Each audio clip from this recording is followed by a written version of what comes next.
एक बार की बात है, किसी गांव में इशिका नाम की एक लड़की रहती थी जो अनाथ थी। उसका इस दुनिया में कोई भी नहीं था। एक दिन वो मछली पकड़ने के लिए तालाब पर चली जाती है तो वहाँ उसे एक जल परी दिखाई देती है जिसे किसी ने कैद कर रखा होता है। जल परी इशिका को देखकर बहुत ज्यादा खुश हो जाती है और वो उससे कहती है, सुनो लड़की, प्लीज मुझे आजाद कर दो। यहाँ मुझे कुछ लोगों ने कैद कर लिया है और वो लोग थोड़ी ही देर बाद आकर मुझे मार देंगे, तो मुझे इस जाल से आजाद कर दो।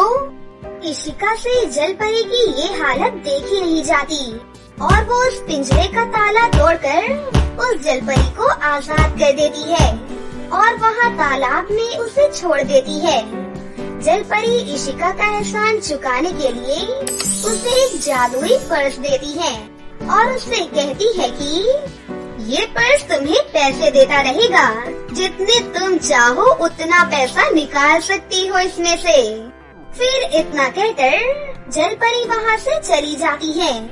इशिका वो जादुई पर्स पाकर बहुत ज्यादा खुश हो जाती है और वो सोचती है, इन पैसों से मैं अपने लिए एक अच्छा सा घर खरीद लूंगी और गरीबों की भी मदद करूंगी। और कुछ दिनों के बाद इशिका अपने लिए एक नया घर खरीद लेती है और उसमें खुशी से रहने लगती है और उसके साथ साथ वो गरीबों को भी बहुत सारे पैसे देने लगती है।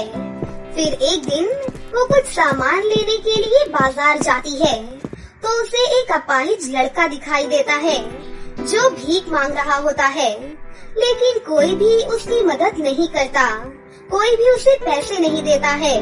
सब उसे इग्नोर करके चले जाते हैं। ये देखकर इशिका को ख्याल आता है कि मुझे इन गरीबों के लिए कुछ करना चाहिए।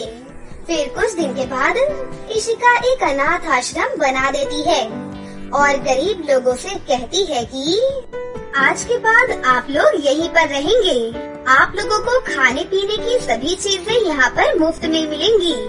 अब आप लोगों को भीख मांगने की कोई जरूरत नहीं है।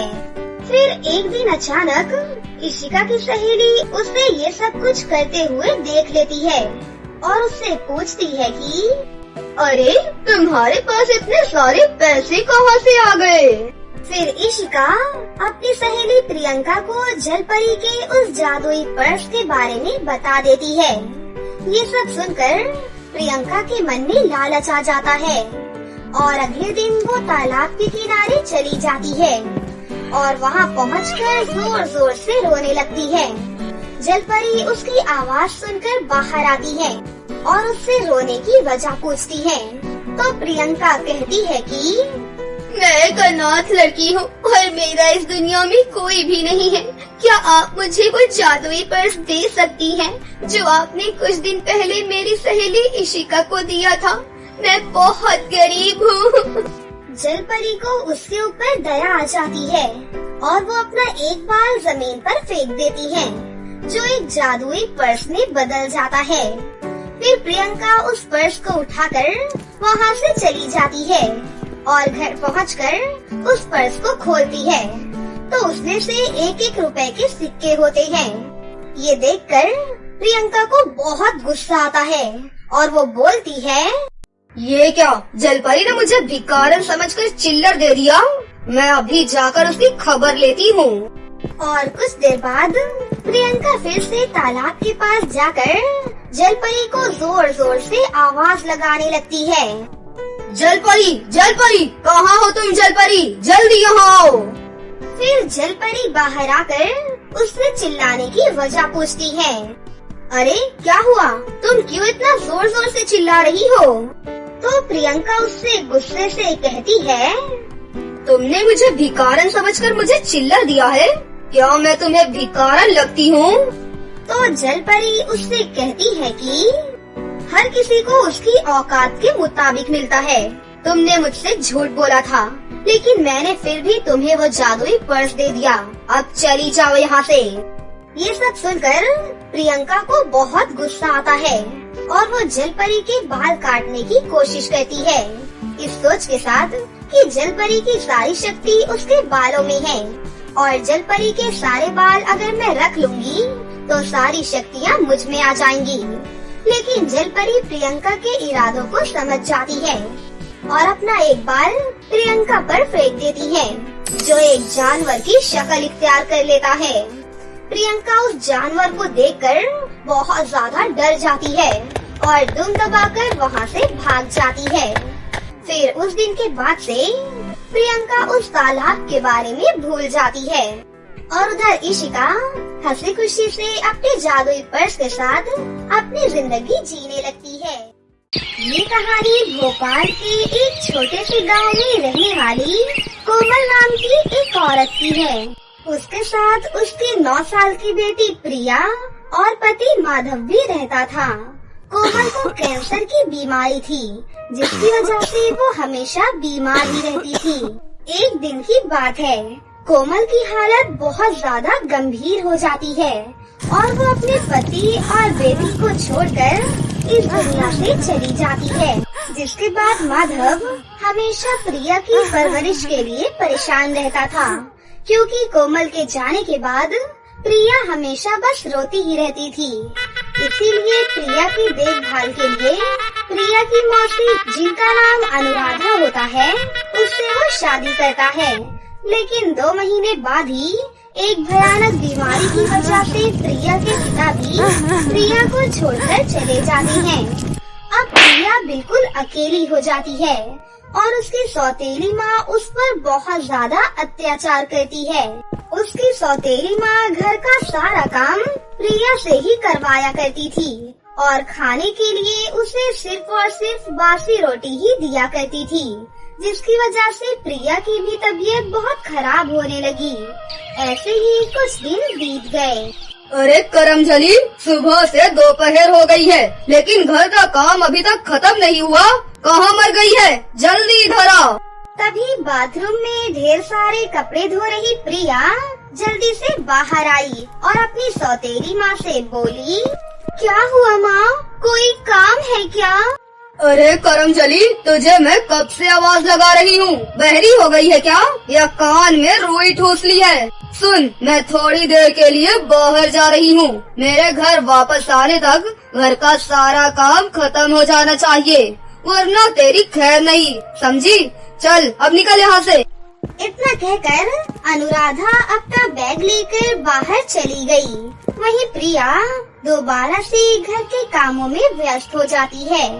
काफी समय बीतने के बाद प्रिया को बहुत तेज भूख लगती है। अरे बहुत तेज भूख लग रही है, लेकिन खाना तो खत्म हो गया है, मैं क्या खाऊं? हाँ, एक काम करती हूँ, माँ के कमरे में जाकर देखती हूँ, शायद कुछ पैसे मिल जाएं, फिर बाहर जाकर कुछ खा लूंगी। जैसे ही प्रिया अपने सौतेली माँ के कमरे में जाती है तो उसे सामने तकिए के नीचे कुछ पैसे दिखाई देते हैं। पैसे को देखकर प्रिया मन ही मन सोचती है, अरे यहाँ तो केवल 20 रुपए ही है। खैर कोई बात नहीं, मुझे और भूख बर्दाश्त नहीं हो रही है।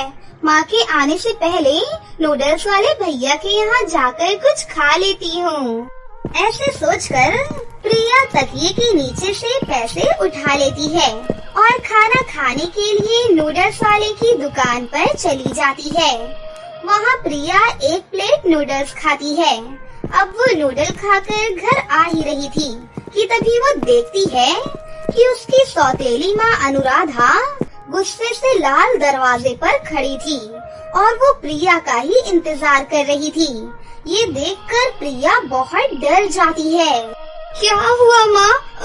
मैंने कुछ किया क्या? मुझसे कोई गलती हो गई है क्या? कलमोही, इतनी देर से कहाँ मर गई थी? मैं कब से तेरा इंतजार कर रही थी। तुझे क्या लगता है तू मेरे कमरे से पैसे चुराएगी और मुझे कानों कान खबर भी नहीं होगी? अब सच सच बता, तूने मेरे कमरे से पैसे क्यों चुराए? माँ, मैंने सुबह से कुछ भी नहीं खाया था, मुझे बहुत तेज भूख लगी थी, इसीलिए मैंने आपके कमरे से पैसे लिए थे और नूडल्स वाले की दुकान से जाकर 1 प्लेट नूडल खाई है। आप मुझे माफ कर दीजिए माँ, मैं ऐसा दोबारा कभी भी नहीं करूँगी। तुझे आज मैं ऐसी सजा दूंगी कि तू जिंदगी भर याद रखेगी। प्रिया रोते रोते अपनी सौतेली माँ से बहुत माफी मांगती है, लेकिन गुस्से से लाल अनुराधा ने उसकी एक ना सुनी। फिर वो एक मोटा सा डंडा लाकर प्रिया को मारने के लिए पकड़ने लगी और प्रिया के दोनों हाथों पर मारने लगी।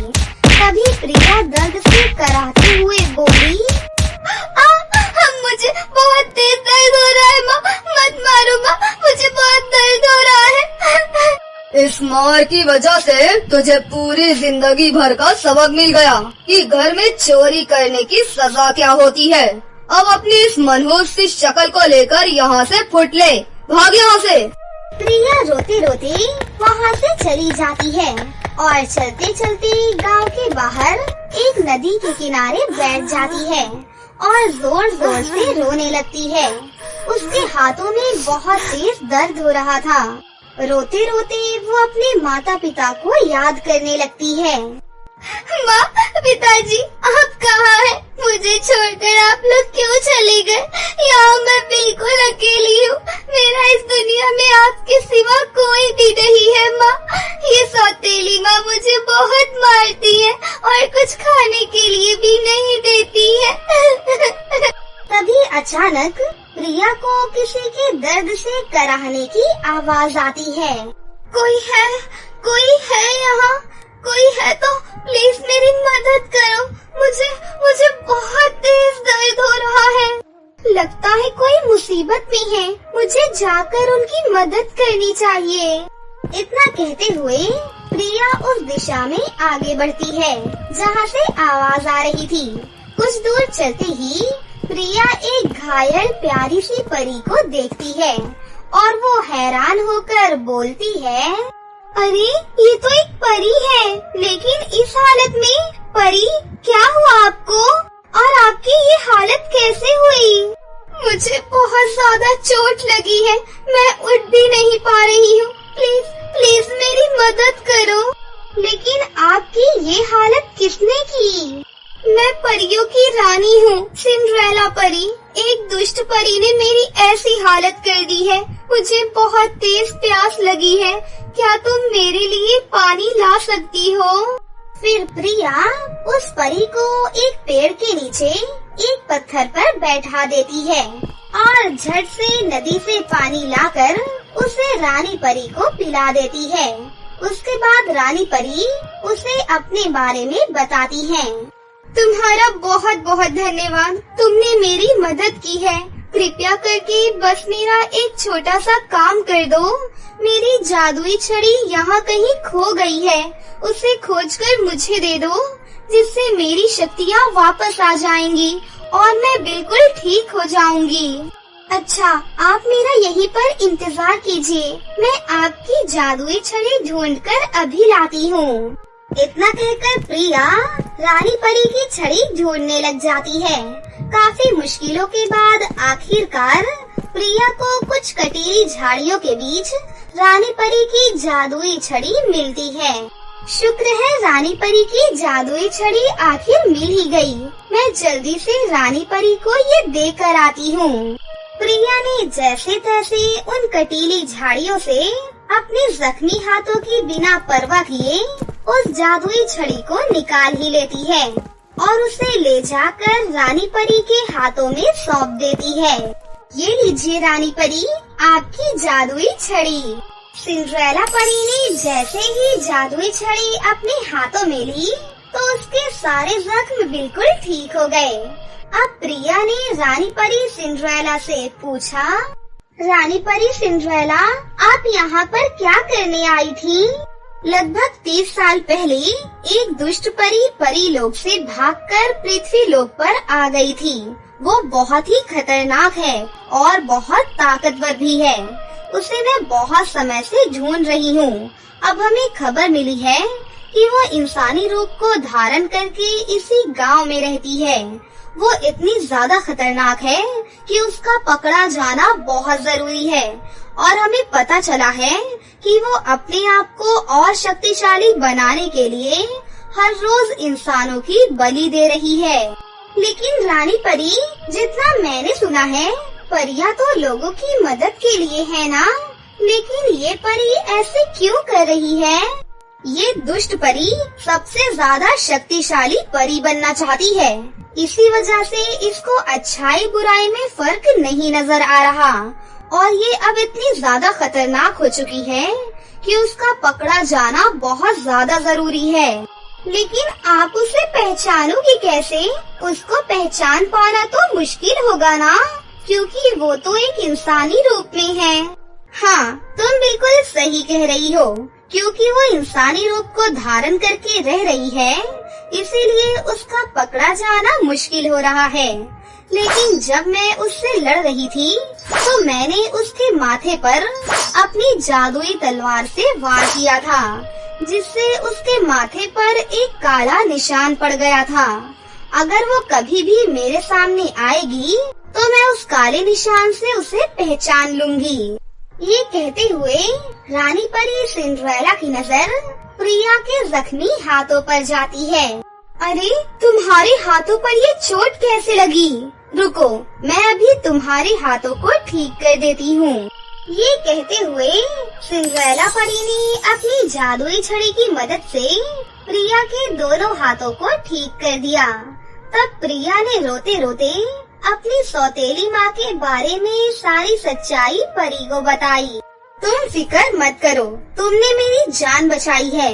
अब तुम खुशी खुशी अपने घर वापस जाओ। अगर अब कभी भी तुम्हें तुम्हारी सौतेली माँ परेशान करे तो तुम मुझे याद कर लेना, फिर देखना मैं उसके साथ क्या करती हूँ। और तुम अपने साथ ये जादुई हीरा लेकर जाओ। जब भी तुम्हें मेरी जरूरत पड़े तो तुम इस हीरे को अपने हाथ में रखकर मुझे याद करना, मैं आ जाऊंगी। इतना कहकर रानी परी सिंड्रेला वहाँ से अदृश्य हो गयी। फिर प्रिया उस हीरे को लेकर अपने घर वापस चली गई। रात को जब प्रिया अपनी सौतेली माँ को खाना परोस रही थी, तब उसने अपनी सौतेली माँ के माथे पर वही काला निशान देखा। निशान देखते ही प्रिया सोचने लगी, अरे, माँ के माथे पर काला निशान है।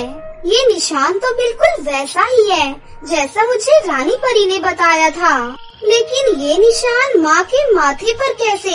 मुझे कुछ समझ में नहीं आ रहा। इसके बाद प्रिया अपने कमरे में जाकर पूरी रात यही सोचती रही। फिर अगले दिन सुबह होते ही प्रिया ने रानी परी के दिए हुए उस जादुई हीरे की मदद से रानी परी सिंड्रेला को याद करने लगी और पलक झपकते ही रानी परी सिंड्रेला वहाँ पर प्रकट हो गयी। क्या हुआ? तुम्हें तुम्हारी सौतेली माँ ने फिर से परेशान किया? नहीं रानी परी, मैंने कुछ बताने के लिए आपको यहाँ बुलाया है। कल आपने जो निशान के बारे में मुझे बताया था, मैंने ठीक वैसा ही काला निशान अपनी सौतेली माँ के माथे पर देखा है। ये तुम क्या कह रही हो? क्या तुम मुझे अपनी सौतेली माँ के पास लेकर जा सकती हो? हाँ, क्यों नहीं, वो तो अभी सो रही है, चलिए मेरे साथ। इतना कहकर प्रिया रानी परी को लेकर अपनी सौतेली माँ के कमरे में चली गई। जैसे ही रानी परी ने प्रिया की सौतेली माँ को देखा तो वो पहचान गई कि ये वही दुष्ट परी है। फिर रानी ने अपनी शक्तियों से सारी सच्चाई पता लगाते हुए प्रिया से कहा, इस दुष्ट परी ने तुम्हारी सौतेली माँ की हत्या कर उनका रूप धारण कर लिया है। ये सुनकर प्रिया बहुत डर गई। अरे डरो नहीं, मैं तुम्हें कुछ भी नहीं होने दूंगी। उसके बाद रानी परी सिंड्रेला ने अपनी जादुई शक्तियों से उस दुष्ट परी को एक रस्सी से बांध दिया। तुम्हें क्या लगा था तुम मुझसे बच पाओगी? इंसानों की हत्या करने की सजा तुम्हें जरूर मिलेगी। रानी परी की बात सुनकर उस दुष्ट परी ने अपना असली रूप धारण कर लिया और अपने आप को आजाद करने की बहुत कोशिश करने लगी, लेकिन वो अपने आप को आजाद ही नहीं कर पाई। तभी रानी परी सिंड्रेला की जादुई छड़ी से एक तेज रोशनी निकलती है और उस शैतान परी को जलाकर राख कर देती है। रानी परी जी, आपने गांव के बाकी लोगों की जान बचाई, आपका बहुत बहुत धन्यवाद। लेकिन मेरी सौतेली माँ भी अब नहीं रही, अब मैं बिल्कुल अकेली हो गई हूँ। मेरा इस दुनिया में कोई भी नहीं है। ये कहकर प्रिया जोर जोर से रोने लगी।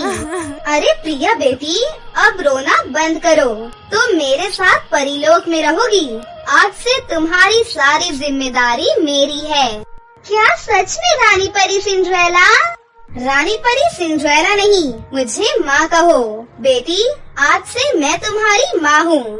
अब चलो, परीलोक में सारी परियां हमारा इंतजार कर रही होंगी। इतना कहकर रानी परी सिंड्रेला प्रिया को लेकर परीलोक वापस चली जाती है। कुछ ही दिनों में प्रिया वहाँ सभी परियों के साथ काफी घुल मिल गई। उसके बाद से प्रिया अपनी रानी परी माँ के साथ परीलोक की दुनिया में हंसी खुशी से रहने लगी। एक बार की बात है, किसी गांव में इशिका नाम की एक लड़की रहती थी जो अनाथ थी। उसका इस दुनिया में कोई भी नहीं था। एक दिन वो मछली पकड़ने के लिए तालाब पर चली जाती है तो वहाँ उसे एक जल परी दिखाई देती है जिसे किसी ने कैद कर रखा होता है। जल परी इशिका को देखकर बहुत ज्यादा खुश हो जाती है और वो उससे कहती है, सुनो लड़की, प्लीज मुझे आजाद कर दो। यहाँ मुझे कुछ लोगों ने कैद कर लिया है और वो लोग थोड़ी ही देर बाद आकर मुझे मार देंगे, तो मुझे इस जाल से आजाद कर दो।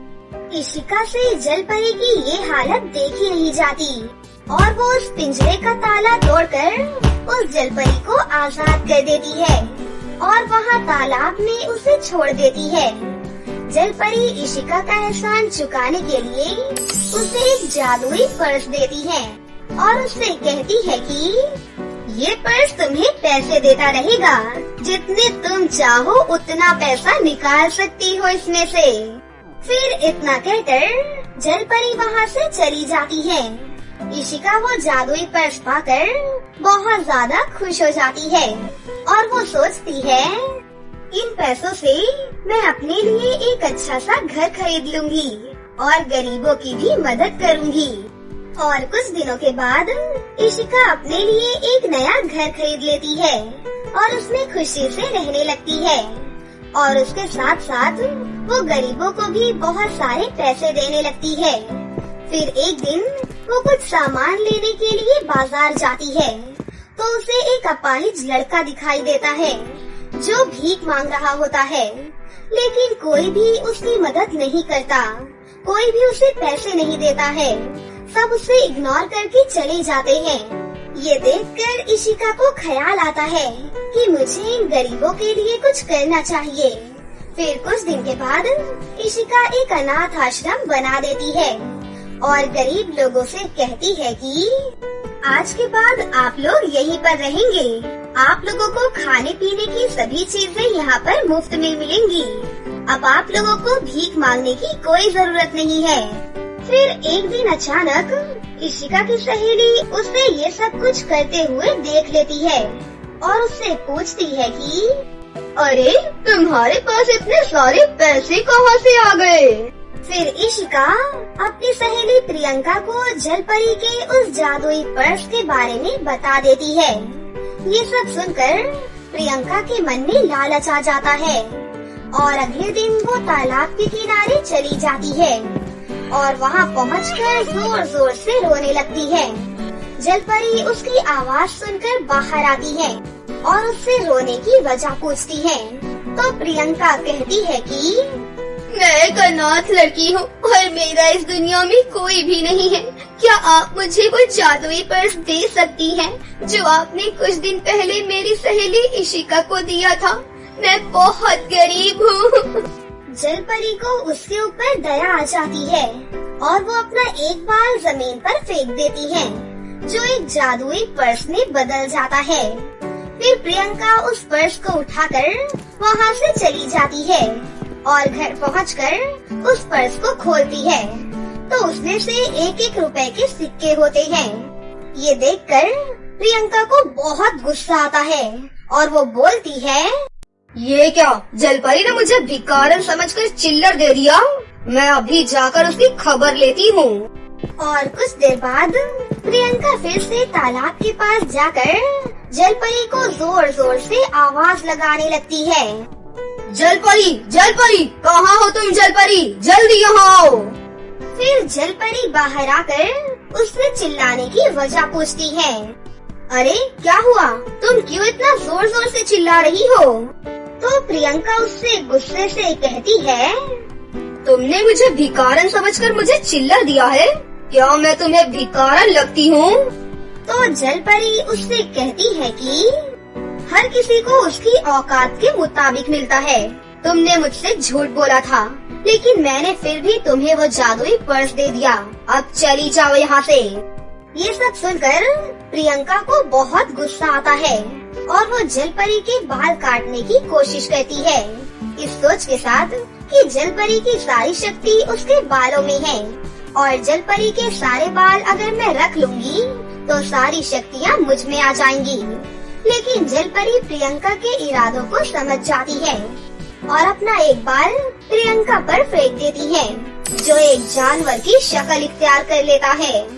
प्रियंका उस जानवर को देखकर बहुत ज्यादा डर जाती है और दुम दबाकर वहाँ से भाग जाती है। फिर उस दिन के बाद से प्रियंका उस तालाब के बारे में भूल जाती है और उधर इशिका हंसी खुशी से अपने जादुई पर्स के साथ अपनी जिंदगी जीने लगती है।